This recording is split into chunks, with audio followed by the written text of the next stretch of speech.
What is HelloFresh? With HelloFresh, you get farm fresh, pre-portioned ingredients and seasonal recipes delivered right to your doorstep.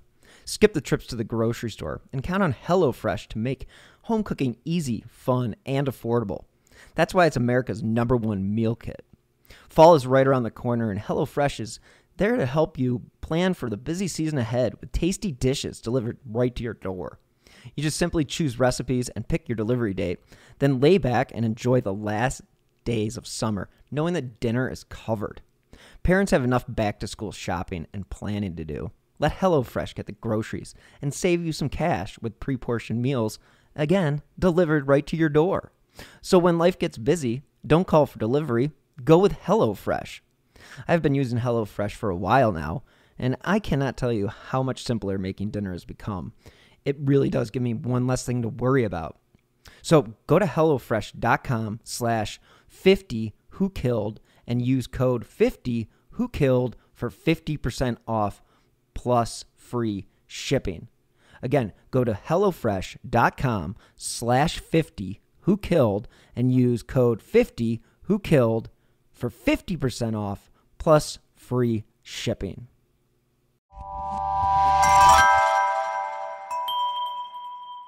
Slow Burn Media and Evergreen Podcast presents Who Killed, a podcast that provides a voice for the voiceless. Hello and welcome to this week's episode of Who Killed. I am your host, Bill Huffman, and this is a Slow Burn Media, Evergreen Podcasts, and Killer Podcast production. You can say this week's show is going to be a bit bloody because we are going to cover the prevalence using an axe as a weapon to commit murder.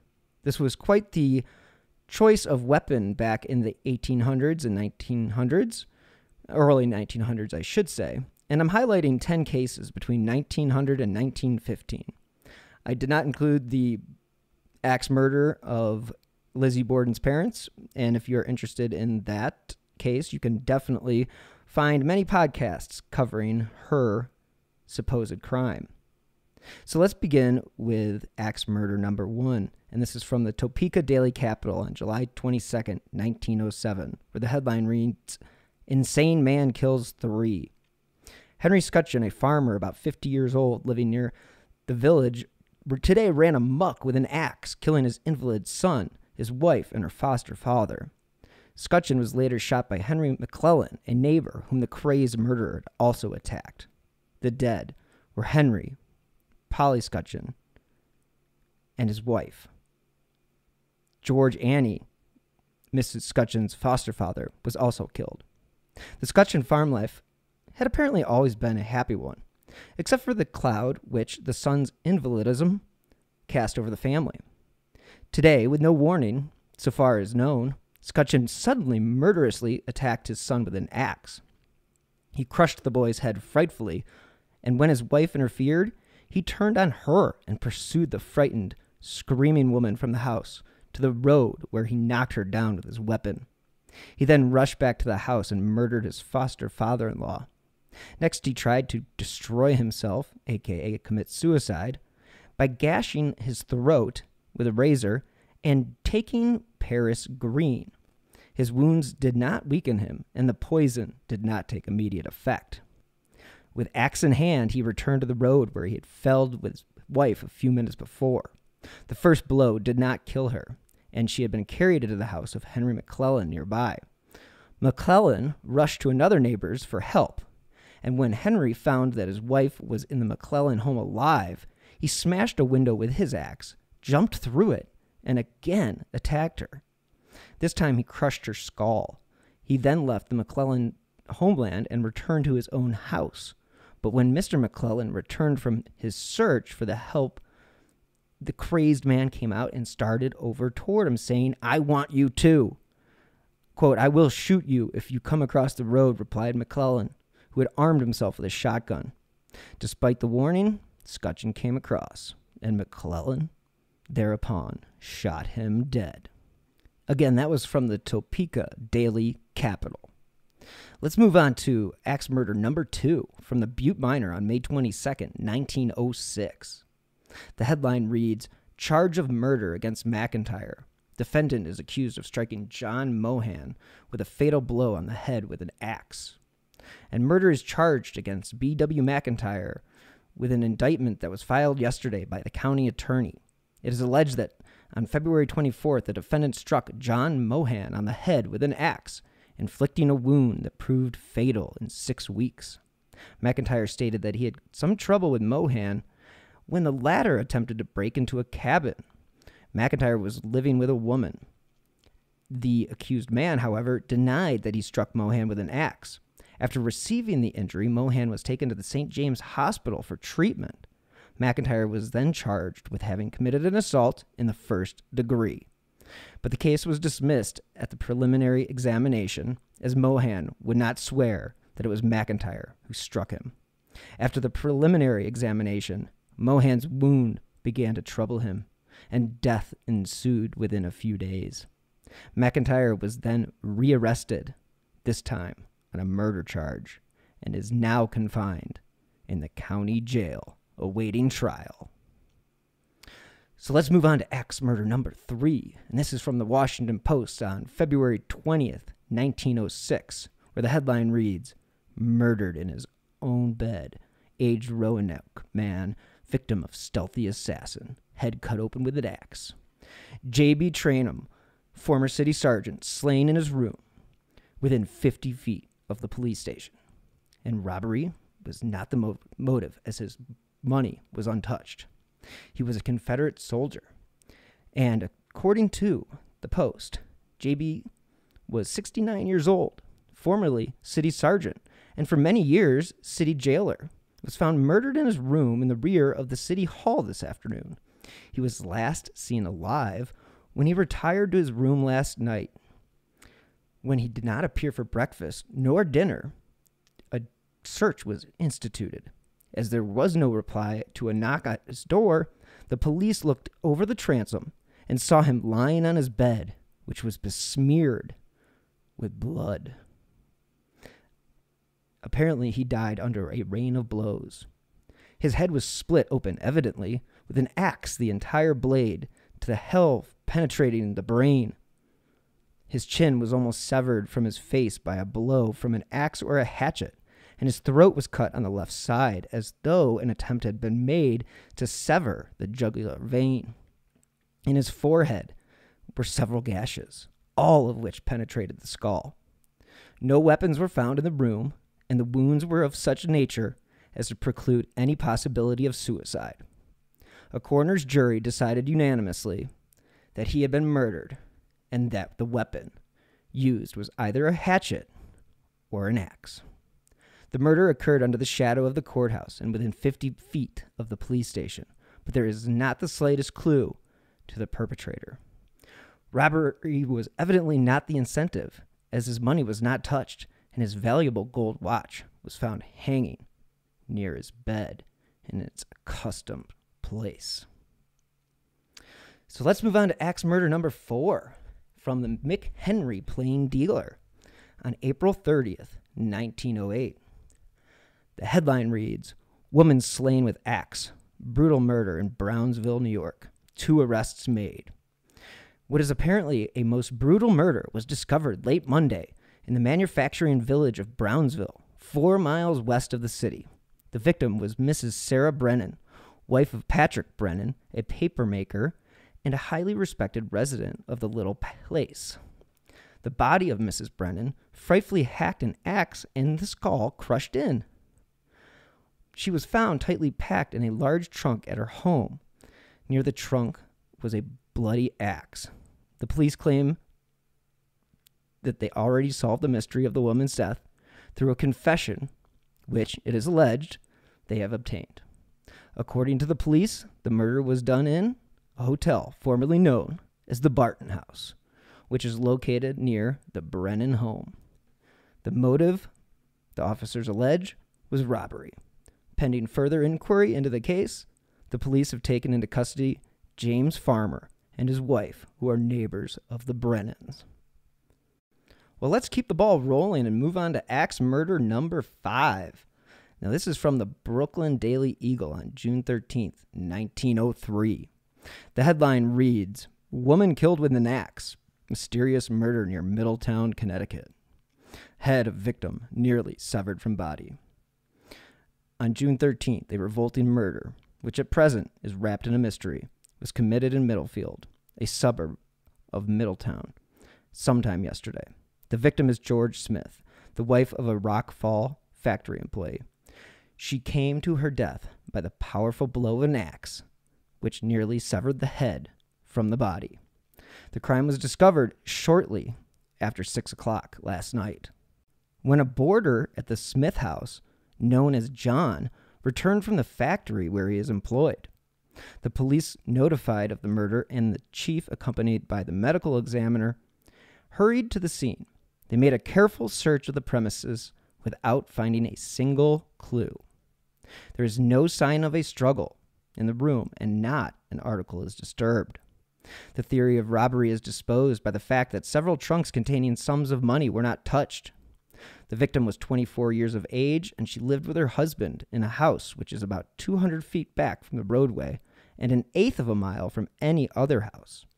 The 5 boarders who lived with the Smith family worked in the woolen mills with Smith. All are Polanders. 3 of the men and 2 were women, one of the latter being the body of the murdered woman. That was a short one, so let's move on to number 6. And this is from the Alexandria Times-Tribune on July 1906. Found in Arkansas, requisition issued for alleged Scott County murderer. On July 2nd, Scottsburg. News has been received here of the arrest of William A. Spores, a fugitive from justice, with a charge of murder hanging over his head. At Morrilton, Arkansas, a requisition for his return to Indiana has been secured by Governor Hanley. Spores is charged with the murder of Douglas Fawbush, a Scott County farmer whose body was found hidden in the Muscatawk bottom, where it had been after his head had been crushed with an axe. The murder of Fawbush caused a sensation in Scott County about 3 weeks ago, as he was a widely known and influential farmer. Suspicion fastened upon Spores immediately, as he was seen riding with the farmer the day he was last seen alive. A common chopping axe, which Fawbush was carrying in his wagon, was used to commit the murder. Spores left Scott County the day after the murder, but Fawbush's body was not found for nearly a week. Before coming to Scott County, Spores was a Salvation Army worker and was known in Indianapolis for the fervency of his street sermons. Interesting character there. So let's go on to axe murder number 7. And this one is a pretty brutal one. And I'm going to tell you that up front because this involves a family annihilator. And this is from the Buffalo Inquirer on October 10th, 1902. The headline reads, "Wholesale Slaughter by Youth of 17. The article goes on to state, the strain of perfecting an appliance for patents on an air brake, which are pending in Washington, turned the mind of Charles Cawley, 17 years old, an inventor of Second Avenue, Homestead, and led him to commit one of the most appalling crimes this section of the state has ever witnessed. With an axe, this morning, the maniac murdered his mother, one sister, and hacked 4 other children so badly that they will probably die. He tried to kill his 2 brothers, but was discovered by one of them, who managed to wrestle the axe from him and turned him over to the police. The dead are Mrs. Hannah Cawley, aged about 40, head and upper portion of her body almost pounded to a jelly. Belle Cawley, aged 12, who slept with her mother. Her head was frightfully battered. The injured are Joseph, the baby of the family, aged 15 months. Now, his head and chest were also battered. At Southside Hospital, he is not expected to live. Adeline, who is 6 years old, also had a head battered, and she is at Southside Hospital, and she will not recover. Raymond, 6 years old, the twin of Adeline, had a horribly injured head and will not live. He is also at Southside Hospital. Agnes, 10 years old, had her head crushed, and she will not live again at Southside Hospital. Now, the Cowley family occupied a neat 6-room house on 2nd Avenue in Homestead between Dixon and McClure Street. Last night, all the members retired about 10 o'clock. Mrs. Cowley and Belle occupied one bed, while the others, Joseph, Adeline, Raymond, and Agnes, occupied the other. And cribs in the same room, which is on the 2nd floor. Charles, the murderer, his brothers James, 20 years old, and Harry, 14 years old, occupied the front room of the 2nd floor, adjoining their mother's room. It was sometime shortly before 3 o'clock when Charles arose and dressed himself without awakening any of the sleeping family. He did not put on his shoes, but stealthily went to the cellar and secured an axe. He then returned to the sleeping apartments. A small lamp, burning low, stood on a table in the mother's room. All the family were sound asleep, and the only noise that broke the stillness was their breathing. The maniac first attacked his mother, swung the axe with such force that with the first blow the skull was crushed. The mother evidently never knew what struck her. Her demented body, thinking that his first blow did not do its work, pounded the already dead mother's head almost to a pulp. Belle, the oldest daughter, slept undisturbed. Charles then struck her with an axe. The first blow slipped and awoke the girl, but only for a second. She did not have time to scream, for the next blow killed her. The maniac then pounded her head as he had his mother's. The bed and bolster were saturated with their blood. Beside the bed of the mother stood the boy's crib, occupied by Joseph, aged 15 months. Charles struck the sleeping infant on the head. The baby did not wake up, and thinking that he had killed it, he passed to the other side of the room where Raymond, his twin sisters Adeline and Agnes were asleep. Here he carried out the same terrible program, only that did not strike the children as often. The mother and the eldest daughter were dead. The 3 others were unconscious. Charles then started into the front room to kill his other brothers, and this is when James awoke for a moment before Charles came into the room. Just as the maniac opened the door, one of the children in the other room began to moan, and this caused James to awaken. By the yellow light from the lotus lamp in the mother's room, James saw Charles step in with an axe clutched tightly in his hand. The weapon was dripping with blood, and the murder was spattered from head to toe. James jumped over the foot of his bed, and just as he reached the floor, Charles slammed the door, and the room was dark. Charles had not seen James leave the bed, for he went to the side usually occupied by his oldest brother, and rained blow after blow on what he thought was the body of his sleeping brother, but which proved to be nothing but a pillow. In the murder of his other relatives, Charles had used the butt or the pole of the axe, but in the darkened room, he used the sharp edge at times. And the clothing and bolster were almost backed to pieces. And I should say hacked to pieces. James did not move from his position at the side of the bed, but waited. Suddenly, with subdued mutterings, the maniac threw open the door leading into the chamber of death, and the front room was again lighted with the rays from the flickering lamp. Charles then saw James and started for him. James jumped to one side, while the axe grazed his arm and struck the foot of the bed, breaking the furniture into splinters. This served to madden him more. He poised the axe in the air again and made another rush at his brother. James seized a rocking chair and made ready to defend himself. Again, the axe was swung through the air, but this time it struck the chair, which was broken. Charles relaxed his grip on the axe, and just as he did so, James closed in on him and caught him about the body. While he held his murderous brother, he managed to draw on his trousers and then started for the police station with him. So that case is pretty disturbing. And when you have a 17-year-old who is acting so maniacally, I think you can be concerned about what may occur if things don't go his way. Again, he was 17 and he was already applying for patents in Washington. Just an interesting case of pressure getting to somebody. So let's move on to axe murder number 8. From the Lamar Register on February 1st, 1905, the headline reads, "Brutal murder, the most horrible crime in the history of Lamar, committed Monday morning." In the nearly 19 years since the town of Lamar was established, think about that for a second, 19 years old, it has seen all the stages of pioneer life in the West and has been the temporary abiding place of most and all various types of bad men at one time or another.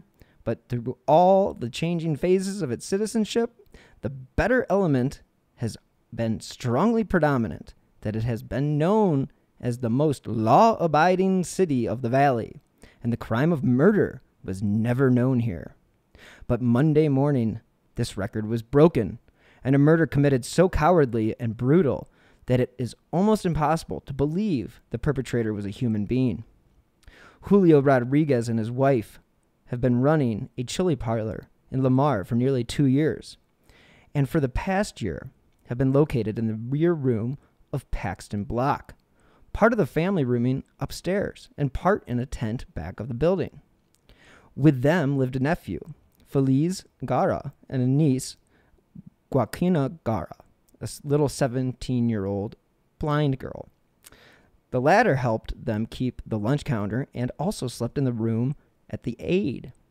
Monday morning, when Rodriguez went into the chili parlor to open up about 7 o'clock, he found the little girl lying on the bed with her head horribly battered up and a bloody axe lying nearby.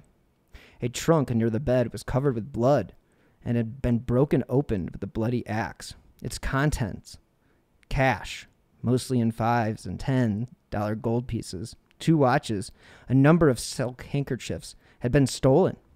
Under Sheriff Fred Lynch and Marshals Kelsey and Russell were called at once, and an investigation started. Suspicion was directed towards a Mexican named Jesus Rodriguez, but no kin to the family, and search was made for him, but he was gone, and he had just disappeared. Jesus Rodriguez has been working for the railroad with the gang laying track for the new switches and has been living with the Rodriguez family, sleeping in the tent.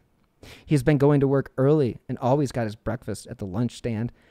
At 4, the little girl getting and letting him in and then going back to bed. There was evidence that he had cooked and eaten his breakfast as usual, and it is supposed that the little girl, asleep, he attempted to open the trunk, which aroused her. He is said to have stopped at a saloon about 5, and in paying for his drink, exhibited both $5 and $10 gold pieces. And it was afterwards that was found that he boarded a train, number 7, and paid fare to La Junta. He was probably in La Junta, by the time the murder was discovered here. Sheriff Thomas and Deputy Lynch went to La Junta last night and are now on his trail further west. The body of the little girl was removed to the undertaking parlors, and coroner Fred Lee impaneled the following jury to hold an inquest: John Curry, Fred Berger, W.E. Stafford, Watson, James Holston, and Dan Carl. Now, the inquest was held yesterday after noon. My fucking God, dude. At 4, the little girl letting him in and then going back to bed. There was evidence that he had cooked and eaten his breakfast as usual, and it is supposed that, thinking the little girl was asleep, he attempted to open the trunk, but aroused the little girl. It is said that he had stopped to a saloon about 5, and in paying for his drink, exhibited both $5 and $10 gold pieces. And it was afterwards that he had boarded a train, number 7, and paid fare to La Junta.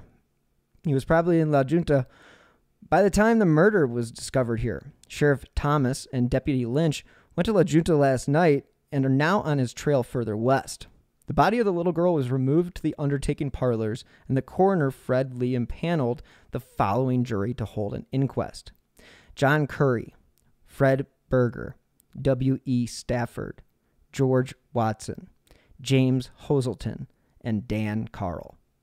The inquest was held yesterday afternoon and returned a finding of murder without attaching a probable guilt to any party. It is the hope of all citizens of the town that the perpetrator of this brutal crime will one day be caught and speedy justice meted out to him by the law as he richly deserved. So let's move on to number 9. This is from Marshfield News and the Wisconsin Hub on October 15, 1914. And the headline reads, "Woman slain with axe. Another axe murder in Missouri baffles police." Another mysterious axe murder was added to the long list of such crimes already recorded in Missouri and Kansas, with the finding of the mutilated body of Mrs. B.F. Matthews in bed at her home here. Mrs. Matthews, 80 years of age and reputed wealthy, was slain by an axe while her husband slept peacefully in the same room. The crime was, in many respects, similar to the Moore axe murders which startled Columbia, 15 miles from Hartsburg, just about a year ago.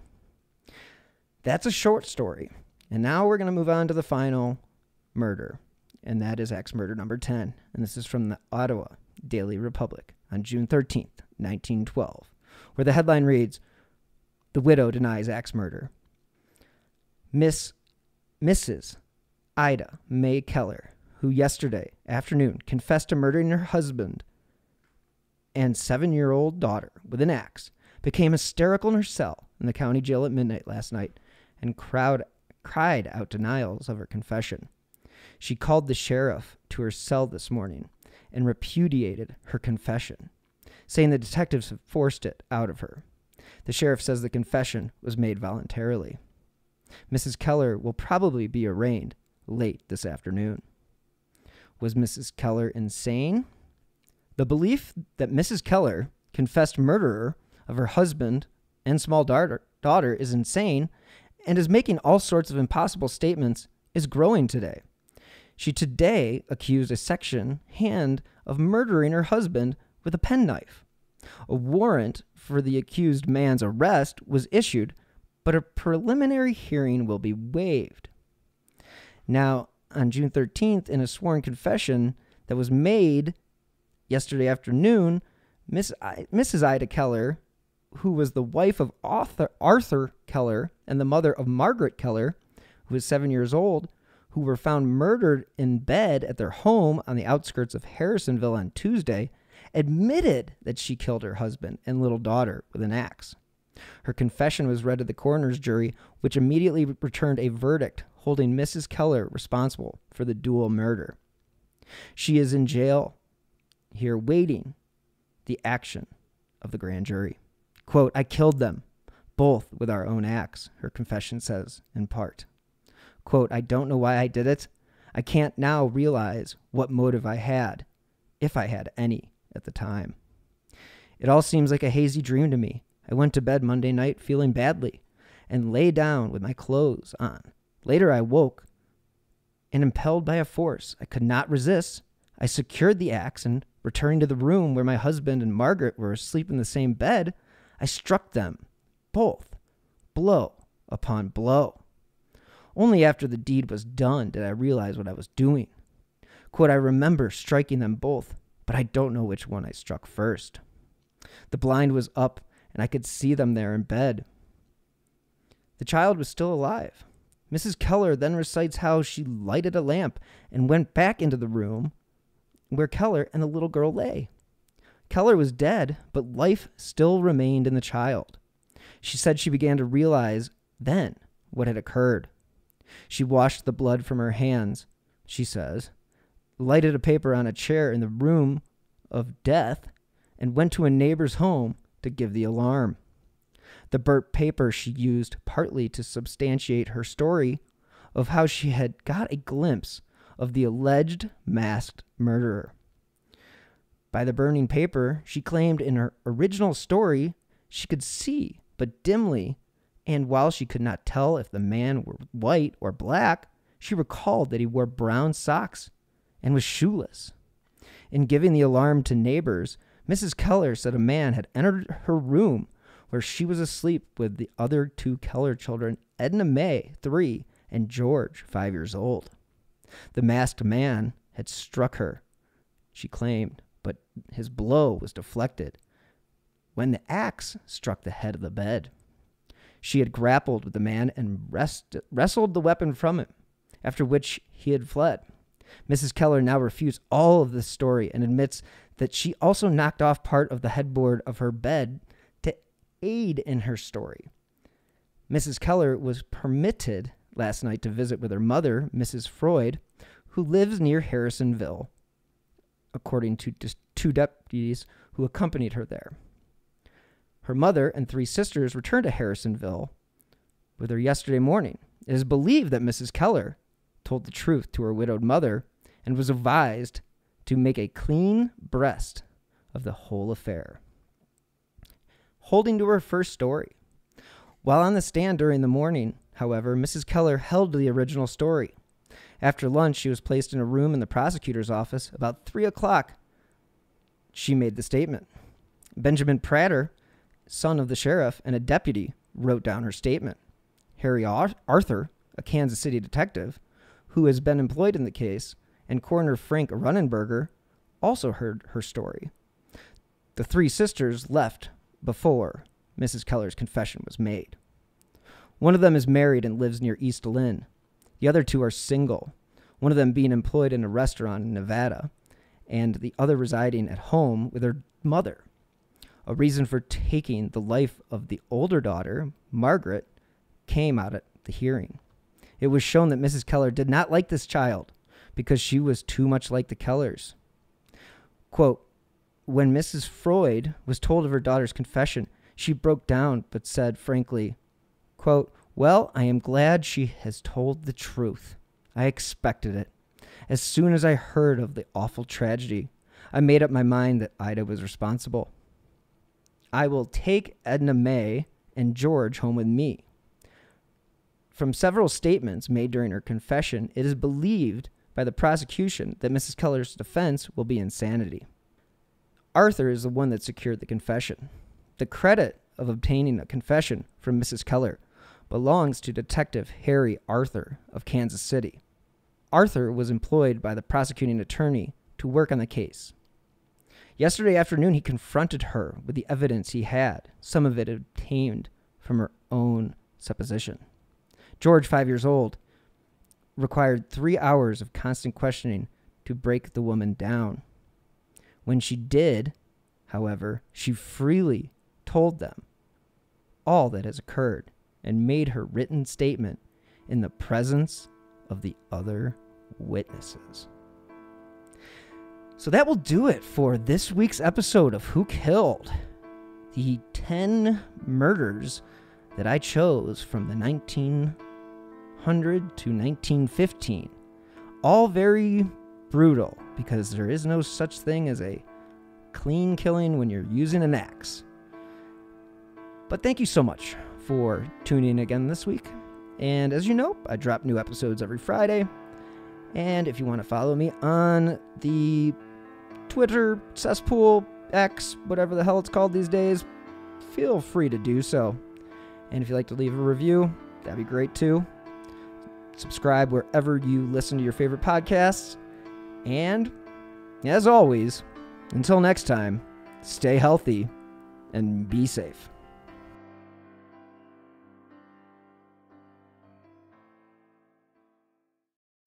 Are you tired of seeing your teen or young adult struggle on a path that clearly isn't the right fit? Is your teenager confused about which direction to take after high school? The future of work is changing rapidly, and our kids need to know all of the options available after high school so they're empowered to make the choice that is best for them. In each episode, we explore the latest trends that are shaping the opportunities of today and tomorrow. I'm your host, Betsy Jewell, and this is the High School Hamster Wheel Podcast. 3 a.m., the comedy horror podcast that holds weekly gatherings around the campfire. Let me tell you what you're going to get. You're going to hear stories about demonic possessions, prison stabbings, skinwalkers, glitches in the Matrix, cult leaders, missing 411, night marchers, Operation Paperclip, Mesopotamian devil worship, and so many monsters it'll give Kanye West a runaway for his money. Pop and meme culture also aren't off topic. A camp where laughs and scares are constantly competing for first place. We're just a group of friends, trying to bust each other's balls, find the best stories, and expand the circle in the process. 3 a.m., the comedy horror podcast, not for the faint or fragile of heart. Let's go.